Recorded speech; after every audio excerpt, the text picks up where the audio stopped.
Nobel বিজয়ী অধ্যাপক doctor Mohammad ইউনূসের নেতৃত্বে গঠিত অন্তর্বর্তী সরকারের ১ বছর পূর্ণ হয়েছে।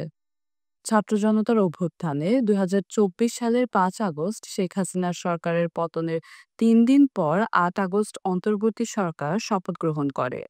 এর ৫ দিন পর ১৩ আগস্ট প্রধান উপদেষ্টার প্রেস সচিব হিসেবে নিয়োগ পান শফিকুল আলম।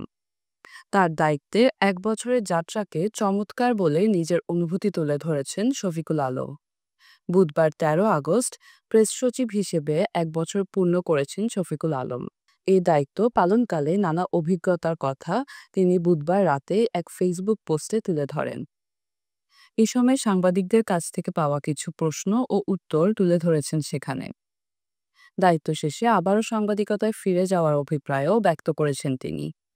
শফিকুল আলম লেখেন, এটি একটি চমৎকার যাত্রা, একটি বিদেশি সংবাদ সংস্থার প্রধান থেকে দৈনন্দিন আলোচনায় চলে আসা। গত ১ বছরে আমি প্রতিদিন কিছু না কিছু নতুন শিখেছি।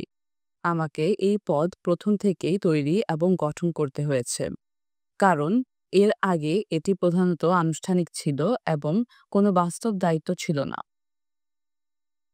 নিজের প্রতি প্রশ্ন ছুড়ে তিনি লেখেন, আমি কি আমার কাজ ভালোভাবে করেছি? আমার মনে হয় হ্যাঁ, যদিও আমার কিছু বন্ধু ভিন্ন মত পোষণ করেন। এটা ঠিক আছে, আমি তাদের মতামত সম্মান করি। আমি আরো ভালো করতে পারতাম বলে কামনা করি। আমার ভুলগুলো বেশিরভাগই সময় নির্ধারণের ব্যাপারে ছিল। কখনো দ্রুত পরিবর্তনশীল ঘটনাতে প্রতিক্রিয়া দিতে আমার দেরি হয়ে গিয়েছে। আবার কখনো আমার কোনো প্রতিক্রিয়াই দেওয়া উচিত ছিল না।